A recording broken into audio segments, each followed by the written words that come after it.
कुछ मैं पहले भी बयान कर चुका हूँ और इंशाल्लाह अब एक दो फार्मूलेशन जो और बता देता हूँ जो कि कुर्से बा के लिए हैं। लोग मतलब काफ़ी हद तक जो है ना वो थके भी हुए हैं, नई मतलब ट्रीटमेंट हो रहा है। तो ये दो चीज़ें मैं बता देता हूँ। पहले असूल इलाज तो मैंने बता दिया है, ये पहले अपनाना ज़रूरी है। उसके बाद आप जो है ना जो भी ट्रीटमेंट करेंगे ना इंशाल्लाह अल्लाह ताला आपको कामयाबी देगा।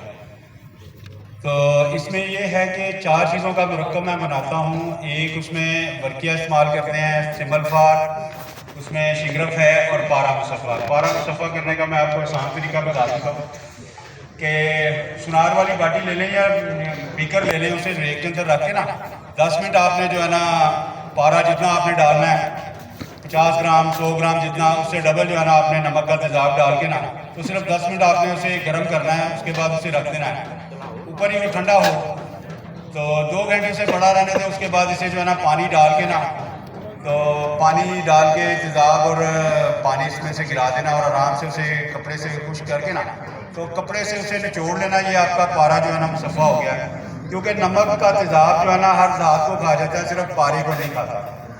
तो ये आसान तरीका, लोग जो है रगड़ाइयाँ कर करके थक जाते हैं, या पेट्रोल से करते हैं या जिससे भी करते हैं, तो काफ़ी जो है ना पारा ज़ाया हो जाता है। इसमें पारा ज़ाया नहीं होगा, सिर्फ आपका धाते ही खाएगा। तो ये 4 चीज़ें ले लेनी आपने। अब इसका मैं आपको कजली करने का भी जो है ना आसान तरीका बता दूँ 10 मिनट में इंशाल्लाह अल्लाह के फजल करम से सिमलफार की और पारे की जो है ना कजली बन जाएगी। आपने जो ये छोटी सी फ्लैजल की बोतल होती है ना इंजेक्शन की, सिमलफार खर्ल करके मिसरे को बाहर करके उसमें डाल देना है और पारा भी 1 तोला आपने उसमें डालना है और उसके ऊपर ढक्कन दे के ना उसे 10 मिनट जिस तरह शरबत हिलाते हैं ना इस तरह आपने उसे हिलाना है 10 मिनट। इंशाल्लाह 10 मिनट के बाद आप देखेंगे तो ये पारा जो है ना कामिल कजली होगी अल्हम्दुलिल्लाह। अब खर्ल में वर्किया और शिंगरफ आपने जो है ना इसे खर्ल कर लेना है। जब वो टेल्कम पाउडर हो जाए तो ये दोनों चीज़ें जो है पारा और सिमलफार की कजली उसमें डाल के तो इसकी खरलाई करनी है। जितनी सी इसकी खरलाई करेंगे ना तो उतना ही बेहतर है। 15-15 ये आपने चीज़ें लेनी है, चारों चीज़ें। उसमें से आपने 8 ग्राम जो है ना निकाल लेना, बाकी आपने बॉटल में डाल के ना फ्लैजल की बोतल से पहले गिले मत करके खुशक कर लिया हो। कढ़ाई में नीचे रेत नहीं डालनी, बोतल को कढ़ाई में रखना है और साइडों पे रेत डाल देनी है। और इसे जो है ना कोई मुंह पे इसके ढक्कन नहीं रखना, कोई रुई नहीं लगानी। इसे पहले 2 घंटे 0 आग की, फिर 00, फिर 000, फिर 424 आग और आखिरी 2 घंटे जो है ना आपने इसे दरमियानी आग देनी है। तो इसमें 2 से 4 ग्राम तक जो है ना ये मवाद कम होगा। जो आपने 8 ग्राम मवाद निकाला है ना उससे इसका वजन पूरा करना है और इसे 5-6 घंटे खरलाई करके ना इसको दोबारा फिर इसी तरह 10 घंटे आपने पकाना है। टोटल 5 अमल करने हैं। जब तक ये कम होता रहे उसमें जो है ना आपने मवाद डालते रहना है और एंड पे जो है अपने 3 अमल जो है 2 अमल तक कम होता है, उसके बाद कम होता है।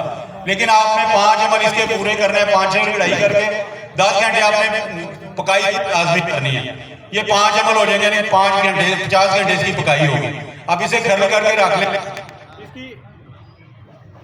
इसकी जो मिकदार खुराक है ना वो 1/4 चावल से 1 चावल तक है। शुगर की वजह से कमज़ोरी हो या किसी भी वजह से जो कमज़ोरी है ना, साबी कमज़ोरी, जिस्मानी कमज़ोरी, दर्दों के लिए बड़ी आला दर्जे की इक्सीर है। आधा किलो दूध से इस्तेमाल करवाना है। रात को जो है 10 दाने बादाम, 10 दाना पिस्ता ये आपने पानी में भिगो देने हैं और सुबह जो है ना इसे छिलका उतार के तो दूध आधा किलो में डाल देना है और 5-7 खजूरें डालनी है और थोड़ा सा इसमें जो है ना खोया डालना है। इसका मिल्क शेक बना के तो आपने ये जो है ना मेडिसिन नाश्ते के 1 घंटे बाद ये इस्तेमाल करवानी है। दूसरा फार्मूला ये है, ये 7 से 15 दिन बाद, इससे ज़्यादा नहीं।